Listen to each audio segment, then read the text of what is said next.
सार्वभौमिक वयस्क मताधिकार। सार्वभौमिक का मतलब सबसे पहले हम समझ लें और आगे बढ़ने से कि सार्वभौमिक मतलब यूनिवर्सल, सभी वयस्कों के लिए।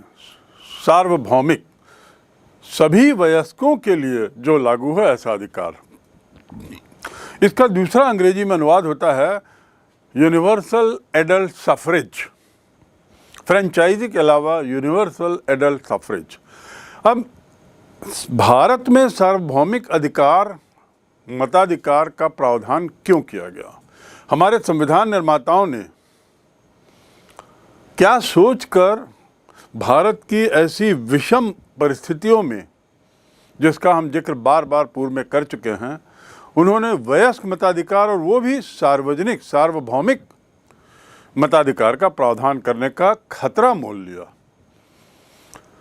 यद्यपि ये बात तय है कि गत 70 वर्षों का अनुभव कहता है कि संविधान निर्माताओं के द्वारा जो विश्वास देश की जनता पर व्यक्त किया गया वह कहीं भी खतरे को नहीं दर्शाता, और इसके लिए उनकी दूरदर्शिता को एक तरीके से सब लोगों को हम लोग नमन करते हैं। वयस्क या सार्वभौमिक मताधिकार के वे क्या गुण हैं जिसको लेकर भारत में इसे लागू किया गया? पहली बात, यह लोकतंत्र की आधारशिला है। अर्थात आधारशिला का अर्थ है जिसकी नींव पर लोकतंत्र खड़ा हो। लोकतंत्र जनता की संप्रभुता के आधार पर खड़ा है। लोकतंत्री शासन में जो पूरी सत्ता है, संप्रभुता है, जो राजनीतिक व्यवस्था है, वह जनता में निहित होती है। शासन या विधानमंडलों के कार्यों का संबंध हर नागरिक से होता है। इसलिए प्रत्येक नागरिक को मतदान करने का, प्रत्येक नागरिक को शासन की नीतियों में अपना मत देने का, अपना विचार देने का, मतों के माध्यम से उसे अधिकार क्यों न हो। क्योंकि शासन का हर पहलू किसी न किसी रूप से देश के हर नागरिक को छूता है और छूना चाहिए। तो ऐसी स्थिति में नागरिक भी स्वतंत्र है अपने विचारों को मतों के माध्यम से सामने रखने के लिए। दूसरा, यदि सार्वभौमिक वयस्क मताधिकार होगा तभी सारी जनता को वास्तविक प्रतिनिधित्व मिलेगा। अन्यथा ऐसे वयस्क जो बहुत से अन्य कारणों पे, बहुत से अन्य आधारों के आधार पर वंचित कर दिए गए हैं मताधिकार से, अन्य आधार का अर्थात शिक्षा, आर्थिक संपन्नता आदि आदि, जाति, धर्म, लिंग, इसके आधार पर यदि जो लोग वंचित किए गए हों यदि, तो क्या ऐसी स्थिति में ये वयस्क मताधिकार सार्वभौमिक कहलाएगा? ये वयस्क मताधिकार इस ढंग का क्या वास्तव में सबका प्रतिनिधित्व करेगा? नहीं।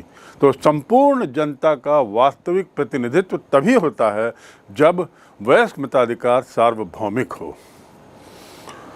समाज के जिस अंग को भी इस अधिकार से वंचित किया गया तो उस अंग का शासन में किसी तरह का प्रतिनिधित्व नहीं रहेगा। इसलिए शासन में संपूर्ण जनता को प्रतिनिधित्व देने के लिए सभी को लिंग, जाति, धर्म, शिक्षा, आर्थिक स्थिति, इन सब से हटकर सभी को मत देने का अधिकार मिलना चाहिए। तीसरा, राजनीतिक शिक्षा का प्रसार। सार्वभौमिक वयस्क मताधिकार का एक बहुत बड़ा गुण है, बहुत बड़ा इसके पक्ष में तर्क दिया जा सकता है कि इसके माध्यम से देश के नागरिक को राजनीतिक जीवन में जोड़ा जा सकता है। हर नागरिक को उसे देश की राजनीतिक व्यवस्था का एक अटूट हिस्सा बनाया जा सकता है, और जिसके परिणाम स्वरूप उन्हें राजनीतिक शिक्षा मिलती है। जितने ही राजनीतिक दृष्टि से नागरिक शिक्षित होगा उतनी ही वह अच्छी सरकार के चयन में अपनी भूमिका निभाएगा। निर्वाचन जो है राजनीतिक चेतना उत्पन्न कराने का एक बहुत बढ़िया जरिया है, क्योंकि निर्वाचन के दौरान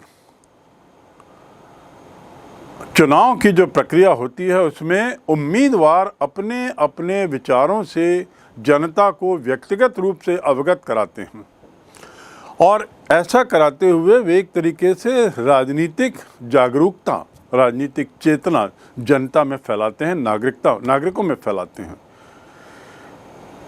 तो इसलिए निर्वाचन जो है वो सर्वोत्तम साधन है चेतना जगाने का। निर्वाचन के समय दलों के प्रत्याशी चुनाव प्रचार के माध्यम से जनता के पास जाते हैं, जनता के समक्ष अपने कार्यक्रम प्रस्तुत करते हैं, आदि आदि जो हम सब ने देखा है। इसका परिणाम क्या होता है? जनता को राजनीतिक शिक्षा मिलती है, उनमें सार्वजनिक विषयों के प्रति जागरूकता उत्पन्न होती है। चौथा गुण, स्वाभिमान की उत्पत्ति।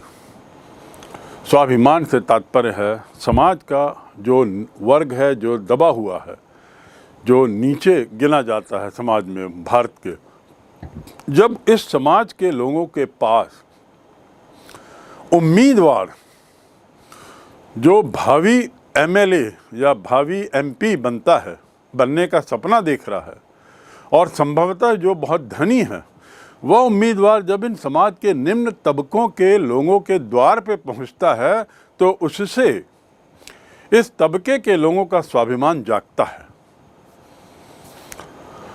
स्वाभिमान की भावना उनमें बढ़ाता है, उनको महसूस कराता है कि ये जो उम्मीदवार भले ही एमएलए हो, एमपी हो, होने वाला हो, ये हमारे पास आया है, हमसे विनती कर रहा है वोट की।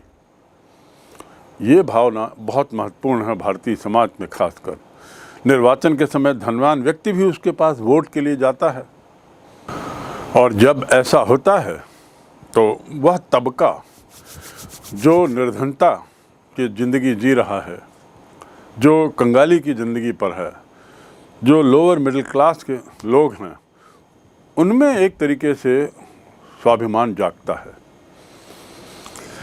पांचवा गुण इस सिस्टम का है कि यह सिस्टम राष्ट्रीय एकता और राष्ट्रीय शक्ति में वृद्धि करता है।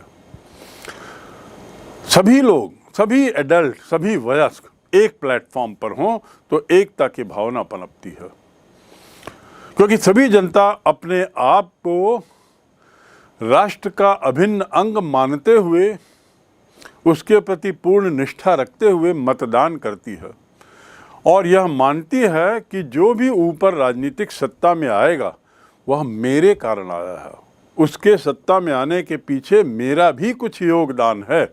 मतों के आधार पर मेरे मत की बहुत इतनी तो अहमियत है। और ये जब भावना आती है तो एक सूत्र में पूरे समाज को ये भावना पिरोती है और ऐसा करते हुए एकता में वृद्धि हो करती है। छठवां गुण, नागरिक अधिकारों की रक्षा। नागरिकों की या उनके अधिकारों की रक्षा तभी संभव है जब उन्हें राजनीतिक अधिकार मिले, और राजनीतिक अधिकार का अर्थ है मत का अधिकार। उसमें एक बहुत महत्वपूर्ण अधिकार है। चुनाव में खड़े होने का अधिकार उतना ही महत्वपूर्ण है, प्रत्याशी बनने का अधिकार उतना ही महत्वपूर्ण है जितना मत देने का अधिकार।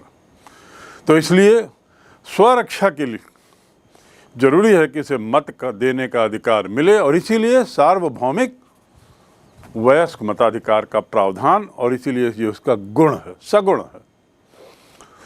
सातवां सगुण, अल्पसंख्यकों के हितों की रक्षा की इसमें प्रबल संभावना रहती है। जब सार्वभौमिक मताधिकार का प्रावधान है तो अल्पसंख्यकों को विधान मंडलों में अपने प्रतिनिधि भेजने का जो अवसर मिलता है, उसके आधार पे वे अपने हितों की रक्षा कर सकता है। आठवां, अल्पसंख्यकों के हितों की रक्षा के बाद सार्वजनिक हितों की रक्षा। व्यवस्थापिका का हर सदस्य यानी विधायिका का हर सदस्य अपने अपने निर्वाचन क्षेत्र के सार्वजनिक हितों की रक्षा के लिए हमेशा प्रयत्नशील रहेगा, सक्रिय रहेगा। क्योंकि उसे अगले चुनाव के लिए सुनिश्चित करना है कि वो वहाँ की जनता जनार्दन को, अपने क्षेत्र के, उनको खुश रखे। वो आखिर वे लोग उसका वोट बैंक हैं। और खुश रखने में एक अहम मुद्दा है सुरक्षा, रक्षा, हितों की रक्षा। तो सार्वजनिक हितों की रक्षा का काम सार्वभौमिक मताधिकार में बहुत संभव है। इस प्रकार सार्वजनिक हितों की रक्षा के लिए जरूरी है कि सार्वजनिक मताधिकार का प्रावधान किया जाए। 9वां गुण इसका है राजनीति समानता का पोषक। समानता की भावना पनपती है जब सार्वभौमिक मताधिकार हो, अन्यथा असमानता रहेगी। संविधान की दृष्टि में सब समान हैं, चाहे वे किसी भी धर्म, जाति, लिंग आदि आदि के हों, सब समान हैं। ये समानता की भावना टूट जाएगी यदि वयस्क मताधिकार के मामले में किसी तरह का वर्ग विभाजन हो, किसी तरह का अंतर हो। स्वतंत्रता तथा समानता जो है वे लोकतंत्र का आधार है। मत देने की स्वतंत्रता और सभी के जैसे मत देने का अधिकार, ये सार्वभौमिक मताधिकार का बहुत बड़ा गुण है। विभिन्न प्रकार की समानताओं में राजनीतिक समानता बहुत मुख्य है।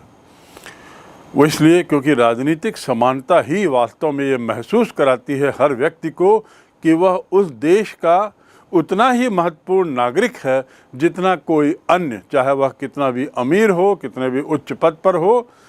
मैं भी नागरिक के रूप में उसके समकक्ष हूँ, ये भावना उसमें लाता है।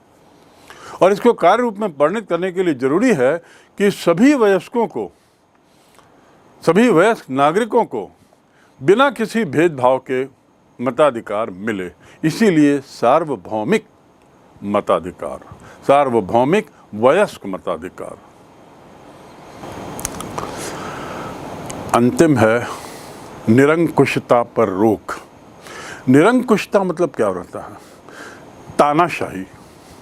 निरंकुश शासन मतलब तानाशाही जैसा शासन। जिन राज्यों में सभी वयस्कों को मताधिकार दिया गया है, वहाँ का जो शासन है वो जनता की उपेक्षा नहीं कर सकता, क्योंकि जनता के मत ने उनको सत्ता पर लाया है। दूसरे शब्दों में वयस्क मताधिकार, सार्वभौमिक वयस्क मताधिकार के बल पर सत्ता में आए हुए लोग कभी निरंकुश नहीं हो सकते। इस प्रकार वयस्क मताधिकार जो है वो शासन की निरंकुशता पर रोक लगाता है। ये बहुत महत्वपूर्ण है। तानाशाही लोकतंत्र से कोसों दूर रहती है। हाँ, सार्वजनिक वयस्क मताधिकार के पक्ष में एक बिंदु और है, और वह है कि किसी तरह के विद्रोह या विरोध या क्रांति से की संभावना नहीं रहती। यदि सार्वभौमिक वयस्क मताधिकार है तो क्रांति विद्रोह की संभावना नहीं। ऐसा क्यों या क्षीण? ऐसा क्यों?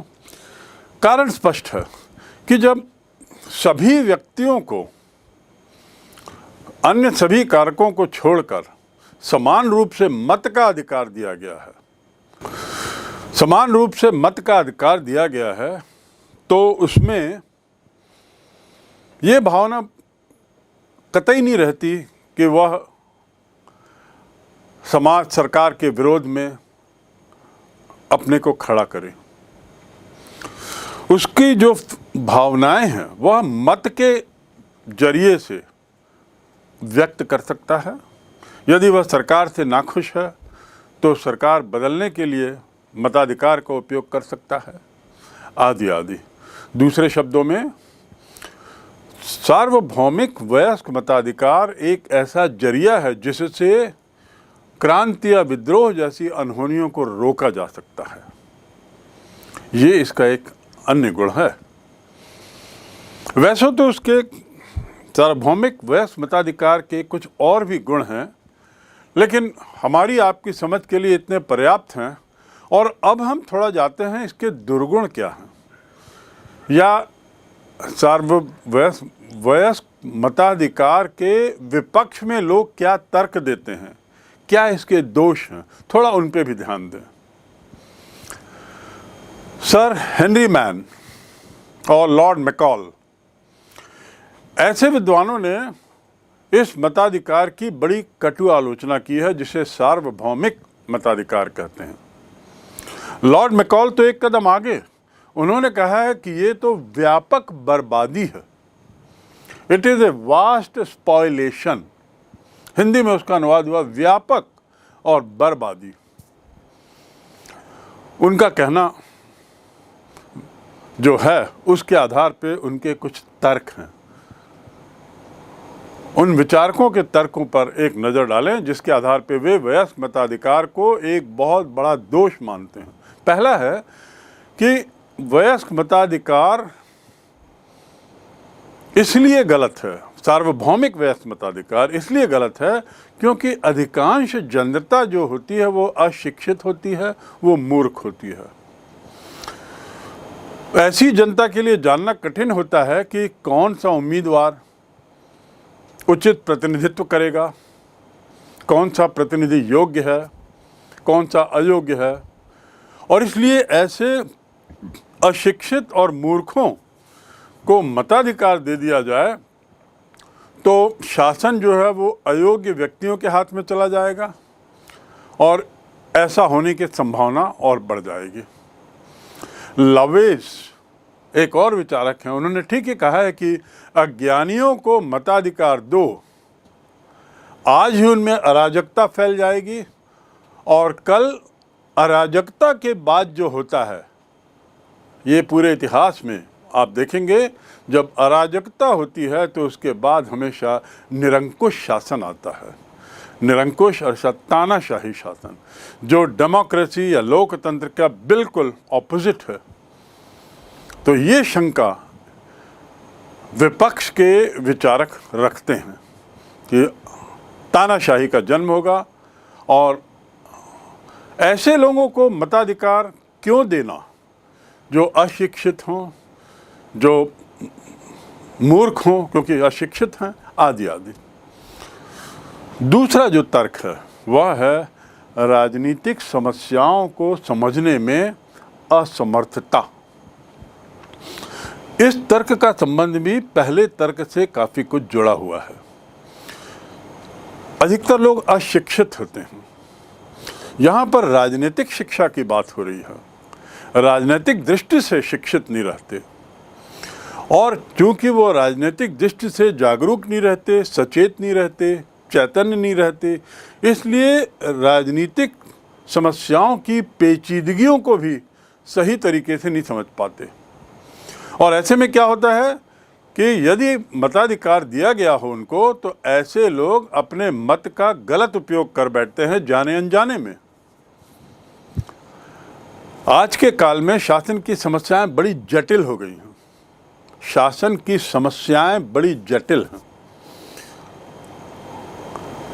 और साधारण मतदाता के परे, समझ से परे है।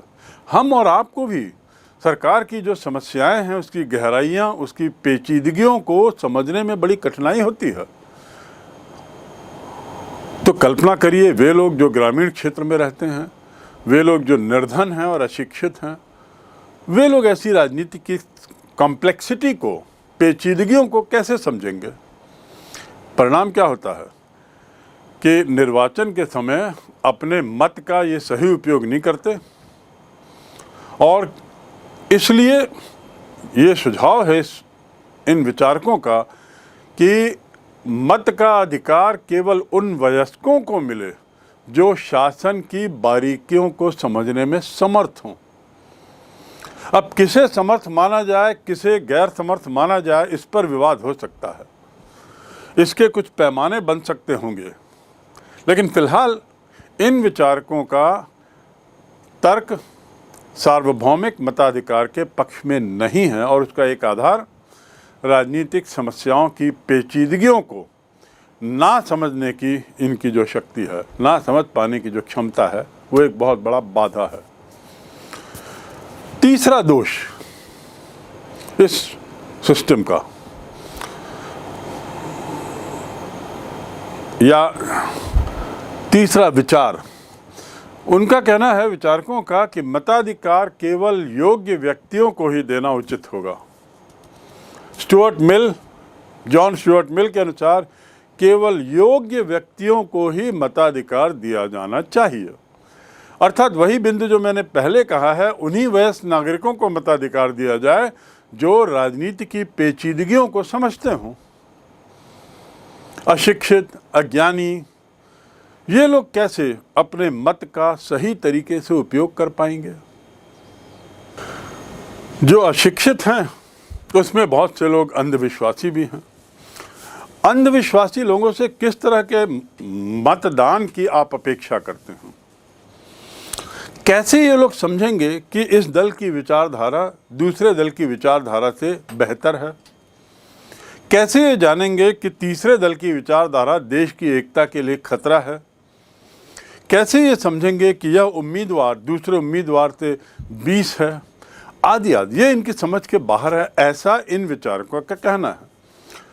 यहाँ पे भी स्टुअर्ट मिल फिर कहते हैं कि ये बात पूरी तरह अमान्य है कि कोई व्यक्ति जो अशिक्षित हो वो मताधिकार का प्रयोग करे, यानी पूरी तरह वयस्क मताधिकार के उपयोग को अमान्य ठहराते हैं जे.एस. मिल, जहां पर अशिक्षित लोगों को यह अधिकार दिए जाए।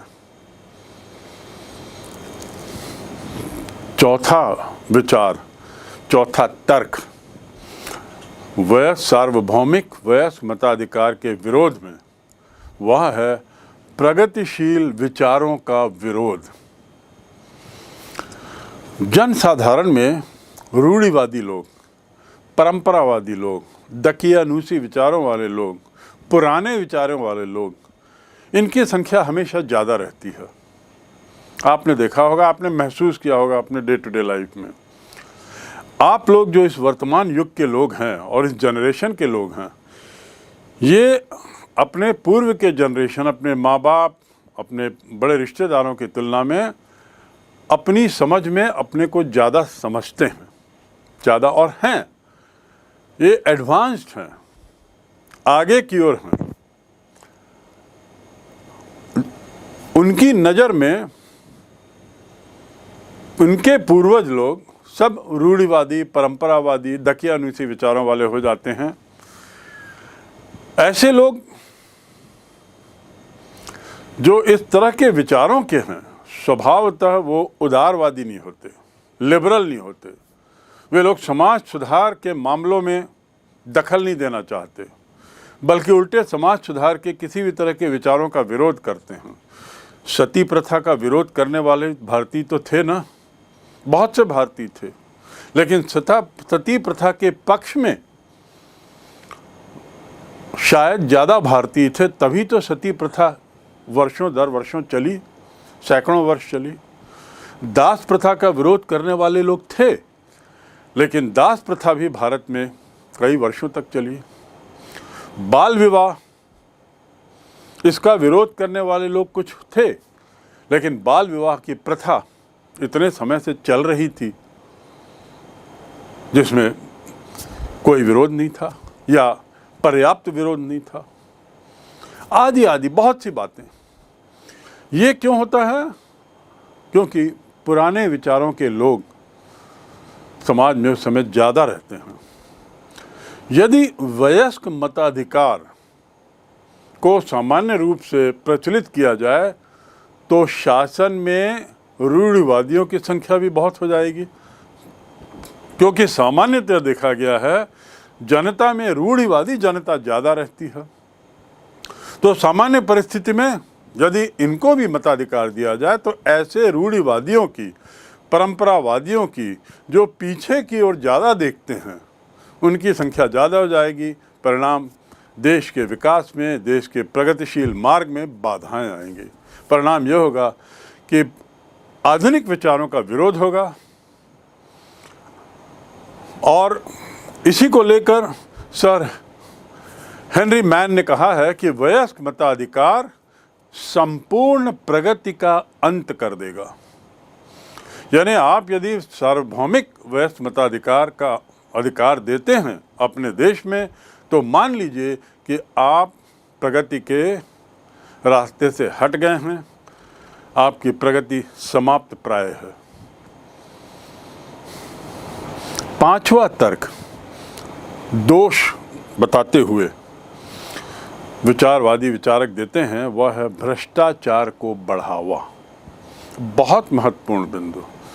भारत में तो भ्रष्टाचार बहुत गहरी बैठ गया है और उसके पीछे एक कारण संभवतः यह सार्वभौमिक मताधिकार का भी है। सार्वभौमिक मताधिकार भारत जैसे देश में, जहां निर्धनता बहुत विशाल स्तर पर है,